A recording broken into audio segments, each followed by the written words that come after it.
this is the new form of pork barrel kasi pinalitan nila yung program appropriation ng mga pet projects nila na kagustuhan ng mga senador at congressman na wala naman doon siya sa Philippine Development Plan. Wala na sa plano. Hindi na dumaan sa NEDA. Hindi na ito dumaan sa Development Budget or Budget Coordinating Committee. Sa mga sandaling ito ay makakasama natin ang kinatawan ng Davao City, 3rd District po mga kapartner. Walang iba kundi si Congressman Isidro Ungab. Kong, maayong gabi, Admar Vilando o Almar Forsuelo ang imong makauban dito po sa SMNI. Maraming salamat po sa inyong oras. Maayong gabi. Good evening, Admar and Almar. Maayong gabi din. Good evening sa ating mga televiewers. Happy Easter. Bago lang tayo nag-Easter. Opo. Kong, nandun ba kayo sa Korte Suprema? Kabilang ba kayo sa naimbitahan doon? Yes, I was there. I was invited. Naghihintay din ako na tawagin ako. Although sa naririnig natin kanina, maganda na yung takbo eh. Sabi ko, okay na to. Kahit hindi na ako tawagin, happy na ako.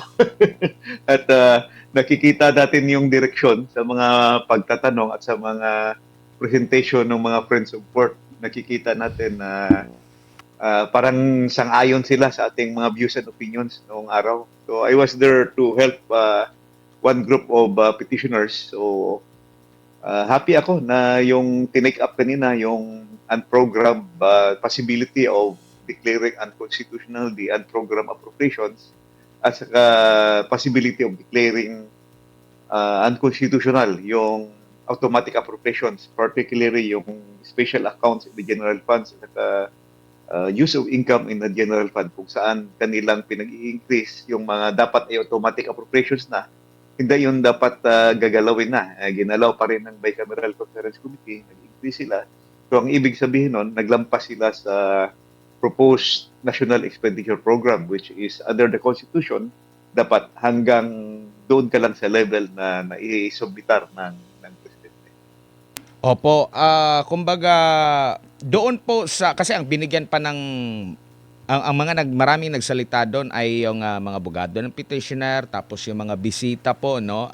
Hindi lang po kayo na natawag, meron po yung dating budget secretary, dalawang dating budget secretary, di po ba? Tapos isang ekonomista. Ano yung nakikita niyo pong commonality doon sa kanilang pag-question dito po sa mga national budget po natin?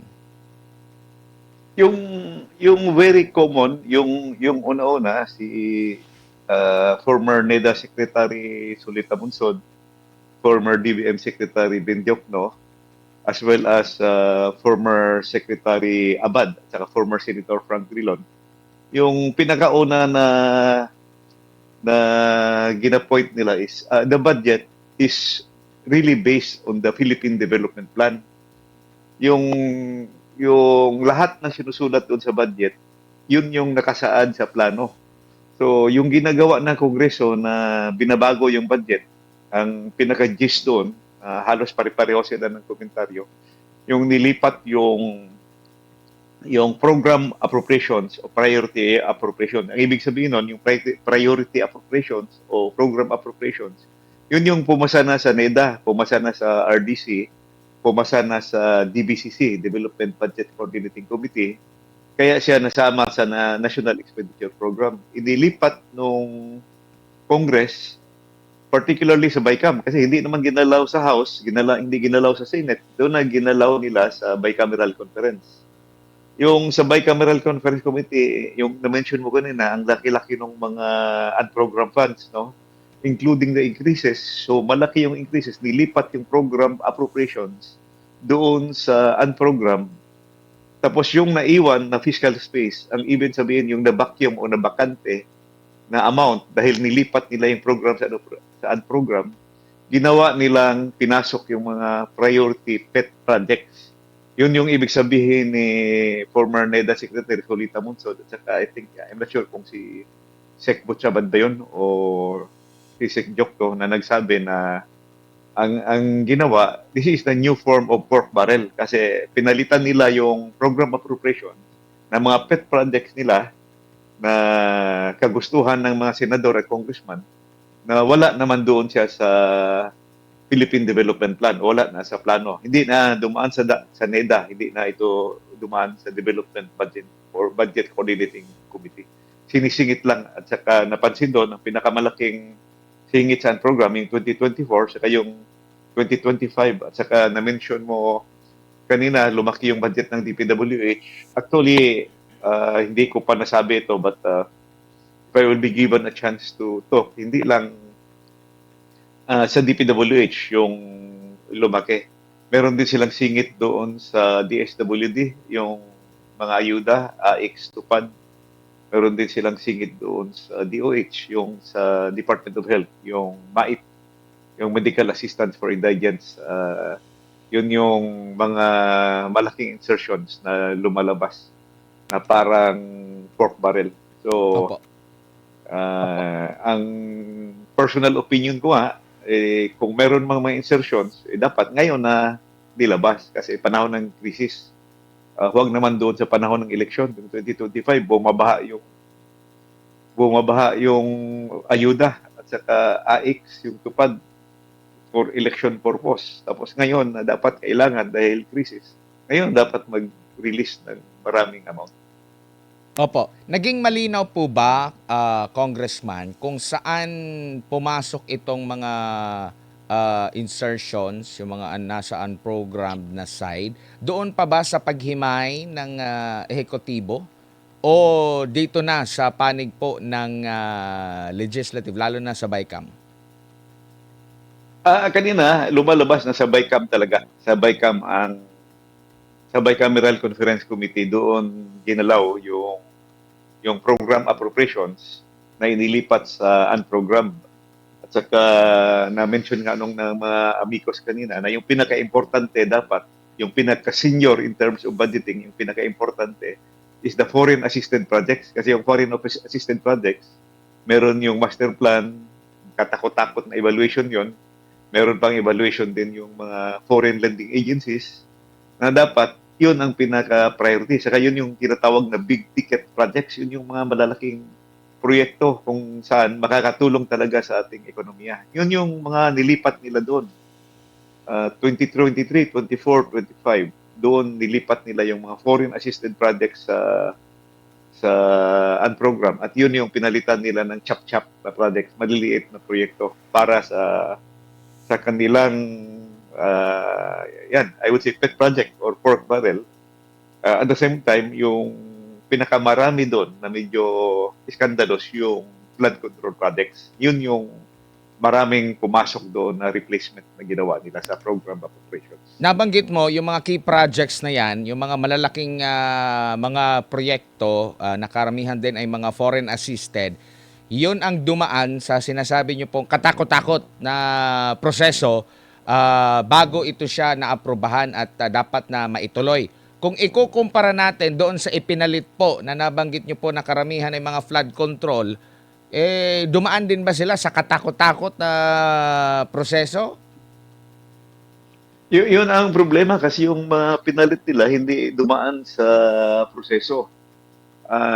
As compared doon sa foreign assisted projects, yun yung malalaking projects. Example, yung Pasig Marikina River Channel, yung Metro Manila Flood Control Project. Malalaki yun Billion-billion yun. 11 billion, 17 billion. Malaki yung project.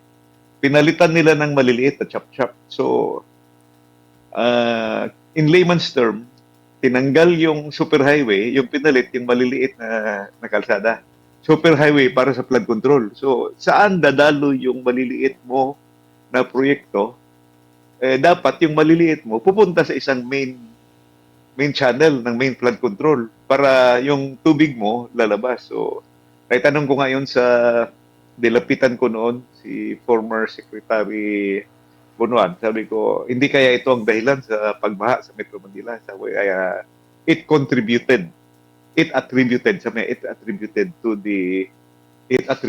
to the flooding in Metro Manila dahil nga gichap-chap yung malalaking project pinalitan ng maliliit. Ang tanong kung nasa plano ba 'yon? Kung nasa plano ba yung mga pinalit nila? So any alteration or any amendment na ginawa ng Kongreso, particularly sa BICAM, nawala sa plano, nawala sa Philippine Development Plan, is a major deviation sa Philippine Development Plan. Kasi yung ating budget dapat, ang target noon, sundin yung Philippine Development Plan para ma-meet natin yung GDP growth, ma-meet natin yung poverty rates reduction, ma-meet natin yung inflation rate na makontrol. Madami tayong tinatawag na macroeconomic plans, macroeconomic assumptions o objectives na alam natin hindi na-meet dahil hindi sinunod sa loob ng 3 taon yung project. So, Opo. if you will ask me, meron ba tayong malalaking projects in the past 3 years? Wala. Because gichap-chap lahat yung malalaking projects. Walang ipagyayabang yung gobyerno na flagship or big ticket projects dahil ito ay nilipat sa program at gichap-chap pinalatan ng mga program projects na let's say pet projects ng mga kongresista at senador. Opo.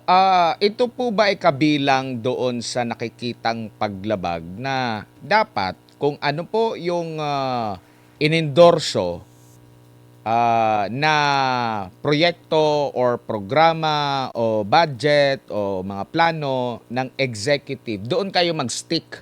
Hindi pwede kayong gumawa ng sarili ninyong project at hindi rin pwedeng taasan yung budget na hinihiling ng executive o hiwalay pa ito po na nakikita nyo pong paglabag po, Congressman, yung pagtaas tapos yung pagpapalit ng hindi naman ito nabanggit sa executive, bakit nyo pinalitan? Tapos meron pang issue na mas mataas pa yung budget na hinihingi kumpara doon sa hiniling ng executive. Yes, basically dalawa yung puntos mo na yes, na take up din yun doon. Yung pagpalit ng mga proyekto at saka second, yung paglumampas ka sa budget ceiling na disubmit nung executive department. So yung unang tanong, kung magpapalit ka ng proyekto, actually, legally, constitutionally, yes, pwede yun kasi nasa power of the purse yun. However, pag ang pinalit po ng mga proyekto ay wala sa Philippine Development Plan, wala sa medium-term financial framework, medium-term plan, financial plan, ibig sabihin nun, you will be debating. Lalayo ka sa plano. So, during my time noon, nung akong chairman ng appropriations, pumapayag ako noon, kinukonvinsi ko yung committee ko, pwede kayong magpalit provided nasa plano. Nasa plano yon ng Philippine Development Plan. Ang ibig sabihin, bumalik ka sa district engineer mo, bumalik ka sa regional director mo, bumalik ka sa NEDA or sa RDC. Kasi yung Regional Development Council, yun yung nagpa-finalize ng plano doon sa region, sa distrito. So kung wala sa plano, wag mong ilagay kasi kung wala sa master plan, baka makabara lang yon sa yung flood control plan. Kung wala sa plano, baka yung kalsada mo maka-traffic lang. So dapat dadaan sa city planning or provincial planning yung kalsada na i-insert mo, na ilagay mo. So technically, yes, pwede kang magpalit pero dapat kasama sa plano. Pero kung ang ipalit doon na proyekto wala sa plano, ay that is a major deviation. Lalayo ka at most likely ang effect doon, hindi mo tatamaan yung targets mo, growth rate, at saka lalaki ng lalaki yung budget deficit. Yung second issue, kung ang mga pinalit na proyekto is lalampas doon sa original proposal or original ceiling, bawal yun. Nasa Philippine Constitution yun that the Congress cannot increase. Ang word on is may not increase. Congress may not increase the proposal of the President or the Executive Department. So, yun yung ibig sabihin doon, yung computation sa unprogrammed fund, yun yung pinagdidibitehan kanina. Kasi the Soldian is claiming na hindi kasama sa computation yung automatic appropriations at saka yung unprogrammed funds. Ang contention naman ng mga petitioners kasama sa computation. The late Ed Selagman is saying that, which I personally agree, the Constitution did not distinguish between program or unprogram funds. At sinabi lang, na total funds, hindi ka dapat lalampas. So, I hope that the Supreme Court will rule in favor of the petitioners na yung yung pag-increase mo ng unprogrammed funds, dapat counted yun and it should be included as an increase or I would say exceeding, no? Naglampas na yung approved budget na ginawa ng Kongreso dahil doon sa increase ng dahil sa inakyat nila yung budget more than what was proposed. Opo. Kung halimbawa may isa pong budget na naaprubahan na, no? So obligado ba si gobyerno na maglabas ng pondo, unahin yung mga proyektong nakaprograma, yung mga tinatawag na program funds? At kailan naman po mapopondohan yung mga nasa kategorya po ng unprogram funds? Lagi naman po tayong deficit. Mas malaki po yung ating gastos kumpara doon sa nakokolekta o kinikita ng gobyerno. Ang standard po ba niyan? Unahin muna natin itong nakaprograma kasi ito yung talagang dumaan sa mga pagsusuri, naaprubahan, ni-request bago yung unprogram. Ano po ba yung tamang patakaran po dyan? Technically, dapat mauna talaga yung program funds, no? Kasi budget as release document na nga. Kaya lang, nung pinalitan nila ng mga panibagong mga proyekto, so I think meron yung mga conditions bago ma-release. Second, yung totoo, yung sabi mo na ever since, budget deficit naman talaga tayo. It was only during the time of the late President Fidel Ramos na nakamit tayo ng targets at naglampas ng kunti. And 1 or year or 2 years lang yun. Almost all through the years, budget deficit ang Pilipinas. So supposedly, ma-release lang yung unprogrammed funds pag meron kang new sources of fund or nag-exceed yung budget mo or sa foreign assisted projects, meron kang foreign loans. So, yun yung isa sa mga questions kanina that I hope the Supreme Court will also rule na dapat yung unahin pag-release yung program funds pero dapat nakafollow ka talaga doon kung ano yung budget proposal in accordance with the Philippine Development Plan. Opo. At saka yung pag-release sa program funds, I think kasama yun sa hinihingi ng mga petitioners na maklaro din yung policy doon ng Supreme Court. Opo. Dito po sa mga napag-uusapan natin ng mga malalaking proyekto, mga big ticket projects, sapat na po ba ang sinasabi ng konstitusyon? Sapat na po ba yung mga available na mga batas, kung meron man, na dapat unahin mo talaga yun? Gawin mong priority talaga yun? Kasi lagi natin pong naririnig yan, huwag kayong mag-alala itong proyekto na ito kahit mag-iba man ang administrasyon, mapopondohan at mapopondohan pa rin ito, magpapatuloy pa rin ito, wala silang magagawa kundi pondohan ito. Kong? Well, I think yung priority flagship priority program projects, klaro yun sa konstitusyon na yun yung unahin. In fact, meron na rin tayong mga batas na nagsasabi, unahin din pagbayad yung mga loans natin. So, kasi yung mga malalaking loans, yun yung mga big ticket projects, yun yung may economic impact talaga kasi pinag-aralan talaga yan. Nasa development plan yan. So, dapat yun talaga ang unahin. At sana marule yun na mali yung ginawa ng Kongreso na inilipat yung mga big ticket projects, especially yung mga foreign assisted projects, nilipat doon sa unprogrammed appropriations. At saka yung pinakamali doon, yung pinalitan nila ng mga panibagong projects na wala sa plano. Yun yung sinasabi ni former Secretary Neda Solita Monson na there is a new form of pork barrel, which yung sinasabi niya na pinapalit doon sa program appropriations na in-export nila o nilipat doon sa program. Opo. Bago lang si partner ko rito, si Almar, no? kanina, meron pong hiniling si Senior Associate Justice Leonen na mag-submit, no, for the next na oral argument. Ang parang next week ata hinihiling, basta sinabi ng ni Senior Associate Justice Leone na isubmit ninyo lahat ang SARO, hindi lang yung accumulated, lahat talaga ng mga mga para sa mga pag-release ng budget. Gaano po kahalaga ito, sir, at makakatulong po ba ito na malaman talaga na kung ano man ang maaring mga paglabag na nagawa po, Congressman?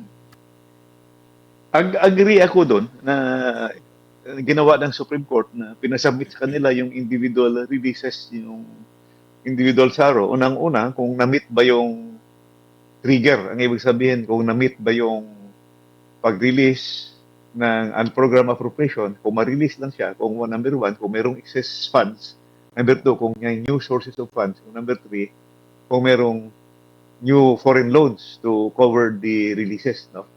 So, yun. Pangalawa, malalaman natin kung saang distrito o saang probinsya o saang region pumunta yung na-release na pondo. So, malalaman din doon kung sinong nag-request ng SARO. Kasi meron yung request ng department. So, it can reveal a lot of things. And I hope sa paglabas na yan, may pakita na yung detalye. Yun yung mga hinahanap namin noon pa na hindi pa nabigay sa amin doon sa mga request namin noon during budget hearings. Ito pala yung maganda noon pa na ipasubpi na pala, Congressman, kaysa doon sa mga pinasusubpi na pala ngayon. Pero ang ano ko po is, meron po ba sa batas na dapat maging available ito kahit sino man?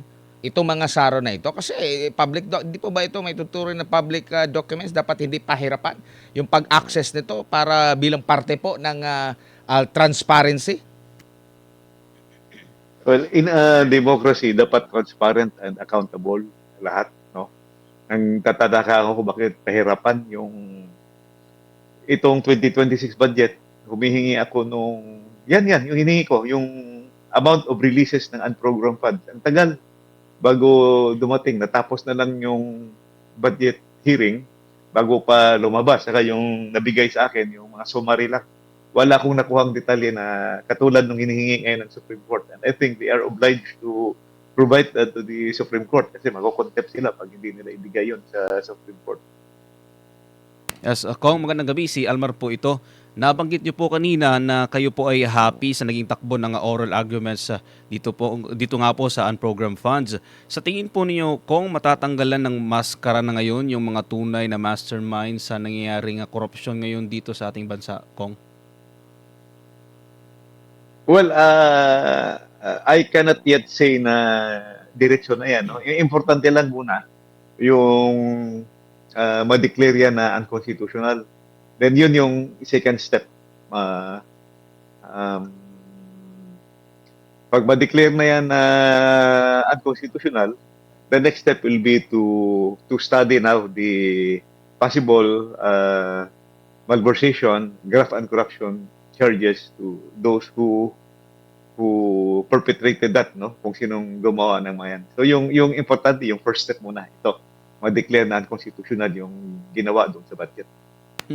Kung yung mga pondo na nilipat para sa mga sinasabing malalaking proyekto umano, tumutugma po ba yung amount or yung visible po ba yung mga proyekto na yun, Kong, ngayon? Yes, may listing naman nakalagay yung amount, no? Nakasulat naman doon sa itemized GAA. Ang problema lang, ang number one question is kung kasama ba ito sa original development plan. Sa Philippine Development Plan, programa ba ito ng DPWH? Ito ba ay nakasama doon sa kanilang master plan? Kung kalsada, hindi ba ito magkakakost ng traffic? Makakatulong ba ito sa traffic? Or so kung sa flood control, makakatulong ba ito sa flood control? Hindi ba ito magkakabara? Kasi yung ginawa nila doon sa pareho, sa kalsada at saka sa flood control, yung malalaking project, tinanggal, nilipat doon sa program, yung pinasok, yung mga maliliit na, nakachap-chap na. So, I'm very sure hindi kasama yun sa development plan kasi hindi yun dumaan sa RDC. Insertion na lang bigla. Pinasok nila dito sa BICAM level. Ang problema kasi sa BICAM level, closed door yan at diretsyo na yun, approval. As compared kung dumaan yun sa debate, doon sa committee, dumaan sa debate sa plenary, dadaan pa yun sa House committee debate, dadaan pa yun sa House plenary debate, dadaan pa yun sa Senate committee debate at saka Senate plenary debate. Yung supposedly exception yung yung bicameral kasi theoretically yung pag-usapan lang sa bicameral conference committee, yun lang yung merong tinatawag na disagreeing provisions, yung hindi pareho. Sana pag if it's not included, if there's no disagreeing provision, kung pareho sila ng amount, dapat hindi na yun pag-usapan sa BICAM kasi pareho eh. Ang ginagawa, kahit pareho, binabago pa. So, it becomes a new chamber. So, I hope that with that, sana mai-ruling ng Supreme Court yun kasi as alleged, it could be an abuse of discretion. Mm. Kung marami sa ating mga kababayan ang dismayado sa 20th Congress dahil nga sa nangyayaring korupsyon, kayo po na nasa Kongreso po ngayon, kung maaari po ba natin mabigyan ng overview ang ating mga kababayan kung gaano kalawak or masasabi nating ilang porsyento sa Kongreso yung masasabi nating nakinabang dito nga sa paglilipat nga ng pondo or anomalya, Kong?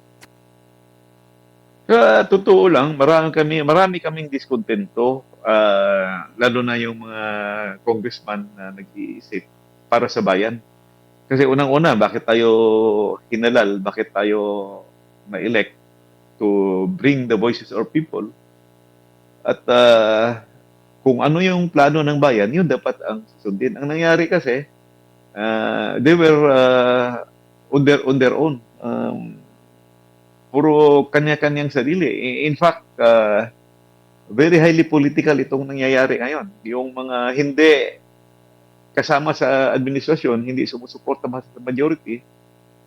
This is the second or third year kami na ako, taga Davao, zero kami doon. Wala kaming natatanggap na budget. Pareho sa hard at saka soft infra at saka yung mga assistance, no?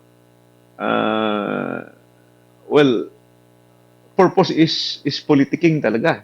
Kita nyo naman yung lumalabas ang daming pundo, bumabaha last year para sa 2025 election. Ang daming ayuda, ang daming akap, ang daming tupad, ang daming infrastruktura. Pero ngayon na may crisis, na kailangan mo mag-release ng marami, tipid na tipid. So, baliktad eh. O, mas priority ba yung election? Mas priority ba ang politika kaysa crisis? Crisis is very, very important. That's why may iba lang tayo ng topic na dapat yung crisis ang unahin, wag naman yung impeachment ni Vice President Sara Duterte. Kung nabanggit mo yung ayuda, may pera pa ba yung ating bansa considering na yun nga last year umuulan ng ayuda, ngayon na may crisis walang binibigay, Kong? Kung meron man, kakarampot lang. I would presume kasi meron nakasulat sa budget eh. Merong budget ang DSWD for ayuda, for AX. May budget naman tayo sa infrastruktura, may budget tayo for medical expenditures. Ang tanong lang dyan kung is the collections enough? Is the revenues enough? Kasi bababa nga yung bagsak yung ekonomiya. Even before the Iran war crisis, bagsak na yung ekonomiya natin. 4% na lang yung growth doon sa 2025 because of the flood control issue, graft and corruption issue. Lumalabas yung report na zero business confidence na ang Pilipinas at saka pabagsak na yung ating foreign investments, no? So pagpatakbo kasi ng ekonomiya, yung consumption or consumer spending, yung ating government spending, saka yung importante, yung investments. Kulang tayo ng investments dito, so yung the best sana, yung foreign investments. But with the scenario sa gulo ng buong mundo, you cannot expect foreign investments to come. Saka dahil mababa yung income ng gobyerno, mababa yung expenditure ngayon, and yung ating consumer spending, yung pinakamalaking nagbibigay ng tulong sa atin, yung ating mga OFW, yung mga remittances, so it's also affected. So, yun ang tanong. Kung dapat mangutang siguro ang gobyerno in order to release these funds because these are crisis time. Kailangan mong paikutin ang ekonomiya, kailangan mo mabigyan ng ayuda yung mga nangangailangan. Mm. Kung may mga nagsasabi na itong nangyayaring korupsyon ngayon dito sa ating bansa, ito yung pinakamalaki sa kasaysayan. Yung mga sad to say, yung mga inihalal ng ating taong bayan ay yun yung um, nasasangkot ngayon sa korupsyon kasi nga walang takot, ano. Pagdating dito sa usapin ng death penalty, kung para dito sa mga korap, kayo po ba ay pabor po dito? Well, pabor na pabor ako. Lahat ng kung ano ang pinaka mabigat na parusa para sa mga corrupt officials. But I think we are a Christian country. Sa constitution natin, bawal yan. But kung pwede lang, firing squad na yung mga corrupt kasi nakikita natin yung mga lugar kung saan very strict yung laws on corruption, yung penalty like Vietnam, Hong Kong, Singapore, China, na kanila death penalty, wala talagang corruption, natatakot yung mga tao. Dito sa atin, halatang-halata na yung involved na yung mga top officials hanggang ngayon, wala pang nakukulong na big fish.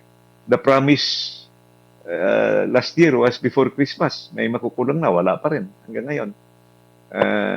Natatapos na lang yung ICI, wala pang nakulong. At saka hinihintay naman yung report ng ICI, wala pang binigay sa Congress. So nagbigay na daw doon sa Malacanang, pero doon sa Congress, hindi kami nabigyan ng kopya.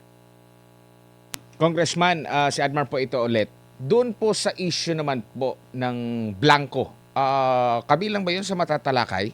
Yung blanco na, no? Yung kabilang po ninyo sa inyo pong kina-question din sa Korte Suprema?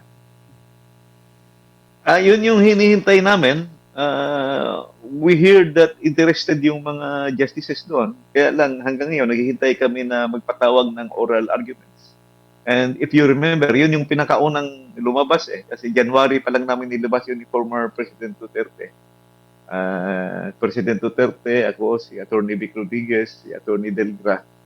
Kami yung unang naglabas noon doon sa Davao. Yung episode sa Basta Dabawenyo, kung saan gi-expose namin yun. Kita ko kasi yung BICAM report na maraming blanco, 28 blank items, kung bakit pinirmahan yon. Ang hirap i-explain yung blank items, saka kung bakit nila pinirmahan yon at kung paano nagkaroon ng figures doon sa enroll bill at saka sa GAA na yung committee report blanco naman. So I hope that the Supreme Court will act on it. Ito yung nagkaroon ng hearing kanina, iba yun, ibang kaso. Yun yung sa program appropriations at saka yung sa automatic appropriations. Yun yung napag-usapan kanina. Yung blank items, wala pa. Hindi pa napag-usapan. So I hope and I pray na pagbigyan na ng pansin ng Supreme Court yung aming kaso na yun. Opo, so hindi siya pwedeng isingit din sa usapin po, Congressman, kahit na ang pinag-uusapan ay yung budget o talagang stick lang talaga dun sa topic na kini-question patungkol sa mga insertions o yung mga unprogram, yung halaga po na lagpas na dun sa hinihiling ng executive, dun lang talaga ito nakasentro? Doon pa nakasentro ito. Focus muna tayo doon sa kung ano yung topic ng consolidated, tinatawag nila yung consolidated cases. Yung particularly yung 4 na case, iba-ibang mga nagpetition, but this is focused on yung unprogrammed appropriations at yung automatic appropriations, particularly yung SAGF at UIAGF. So hindi pa kasama, so hindi natin pwede isingit yung ibang topic doon. So purely automatic appropriations at unprogrammed appropriations pa yung pinag-uusapan niya. Opo. Sir, curious lang po ako dahil 'di ba meron na pong unang inilabas na desisyon ng Korte Suprema patungkol po doon sa budget ng PhilHealth 2024 ba 'yon na national budget ba 'yon yung paglilipat. At meron doon ng mga dissenting opinions, mga opinion ng iba't ibang mga associate justice. Nakikita niyo po ba na doon pa lang sa mga opinion nila makakakuha ng paborableng desisyon mula sa korte ang mga petitioners ukol nga po dito po sa kini-question ng mga budget mula 2024, 25, 26. Ako, personal opinion ko ito, Admar, sa nakikita ko yung mga concurring opinion at saka yung may mga differing opinion doon about sa mga previous rulings, particularly yung pinaka-recent ruling on PhilHealth, yung fund transfer dineclare unconstitutional. Sa nakikita ko, yung mga hudikatura natin, yung mga justices, hindi nila gusto yung nangyayari na kalukuhan sa budget. Mahalata mo naman talaga eh. Mahalata mo talaga na mayroong itong mga insertions, the discretion exercised by the power of the force is too much. At hindi na sinusunod kung ano yung batas. Like, naglampas sila sa proposal ng presidente at saka yung binabago yung automatic appropriations na meron ng batas yun eh. Meron ng like yung sa PhilHealth, sa syntax law, meron na yung nakalagay doon na dapat mag-appropriate ka every year. Tinanggal nila, zero nila noong 2025. So, dapat talaga sundin lang yun kung ano ang nasa batas. Opo. Well, makikita mo yung trending eh. May questions about the technicality of the budget at saka pumuputok yung issues on corruption. So, saka yung for thinking citizen, makikita talaga na may kalukuhan talaga na nangyayari. Opo. Dito po sa inilabas na paghahambing doon po sa NEP, tapos sa mga naging GAA, kapansin-pansin po na kumpara sa mga nakalipas na mga administrasyon, bigla nga yung pagsipa, pati nga yung mga insertions, yung comparison ng NEP, yung proposal sa actual na naging batas po. Pero ang ipinagtataka ng ating mga kababayan, napakalaki po ng mga perang na pag-uusapan po dito. Pero naikukumpara nila sa mga nakalipas na mga panahon, yung estado ng kanilang pamumuhay. Kasi may mga lumalabas na datos na parang tapos na tayo sa pandemya. Hindi naman dumaan sa pandemya itong kasalukuyang administrasyon. Pero bakit yung level ng mga datos ay parang nasa pandemya level pa tayo? Nung nakalipas na mga administrasyon, yung budget nila hindi naman ganito yung klase ng budgeting. Pero ngayon na mas malaki yung budget, parang mas malubha yung yung sitwasyon. And isa pa is ito pong mga record high na naitatala po sa kasalukuyan. Like kagaya po sa utang, nakikita nyo po na malaking kontribusyon para tumaas yung utang natin dahil po dito sa maling pagbabudget. Actually, to make the long story short, yung 2023, 2024, and 2025 budgets nawala talaga sa landas. Hindi sinusunod yung Philippine Development Plan. That's the reason na parang pandemic yung tama. Hindi natin naaabot yung ating mga development goals. Yung ating growth target hindi naabot, yung poverty risk target hindi naabot. Yung budget deficit palaki ng palaki. Bakit lumaki? Kasi meron na tayong target deficit, dinagdagan pa ng unprogrammed. Lumaki yung unprogrammed, lumobo.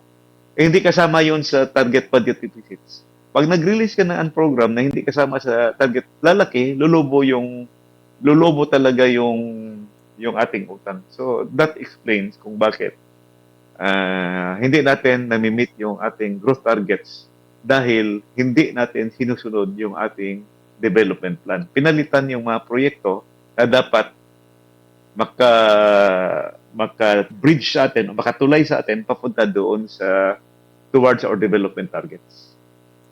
Opo, siguro bilang panghuli na lamang po, Congressman, ano na lang po yung aasahan pa ng ating mga kababayan or ano na lang po yung paalala, panawagan o mensahe niyo po sa ating mga kababayan sa gitna po ng isyong kinakaharap po ng ating bansa ngayon kasi meron ng krisis, naabutan na tayo ng panibagong krisis po, no? Nandyan yung issue ng napagtutuunan ng pansin itong impeachment. Itong mas malaking pinag-uusapang pera kumpara doon sa akusasyon nila kay Vice President Sara. Well, gumawa na ng hakbang ang Korte Suprema. Pero still, ang punot dulo din po nito yung pamumuhay ng ating mga kababayan po na apektado doon sa nababanggit nyo po na maling pagbabudget, na wala sa landas, na nadagdagan pa dito sa issue ng korupsyon, dito po sa krisis na kinakaharap ngayon. Congressman. Well, advice ko sa ating mga kababayan, be very observant. Bantayan natin yung ating gobyerno, lalong-lalo na yung mga gastos. Kasi para sa akin, ang dami nilang ginagawa para ma-divert yung attention sa tao sa tamang issues. The real issue na dapat bantayan yung corruption. So much corruption. Ang laki ng corruption. Dinadivert nila sa issue, sa mga investigations, sa impeachment. Ang totoong pinakamali, itong trillion peso flood control na hanggang ngayon wala pang nakukulong. Hanggang ngayon wala pang klaro na investigation na lumalabas. Preoccupied yung lower house sa ibang mga bagay-bagay. Na dapat naman sana yung unahin natin itong nakakatakot-takot na epekto nung graft and corruption which really affected our 2025 growth rates. Yung first quarter ng 2024 apektado.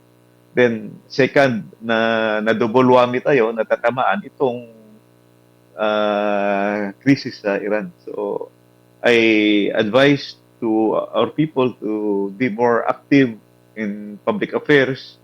Let us pray for more resilience, for more strength na ma-overcome natin ito. So, at sana magising naman yung ating mga policy makers na magtutok sa tamang problema. Hindi solusyon itong ginagawa na impeachment. Ayun. Congressman, dagang salamat sa imong oras o panahon, ining taknaa sa uulitin po. Ingat po kayo. Amping. Maraming salamat. Daghang salamat sa Admar at saka Almar.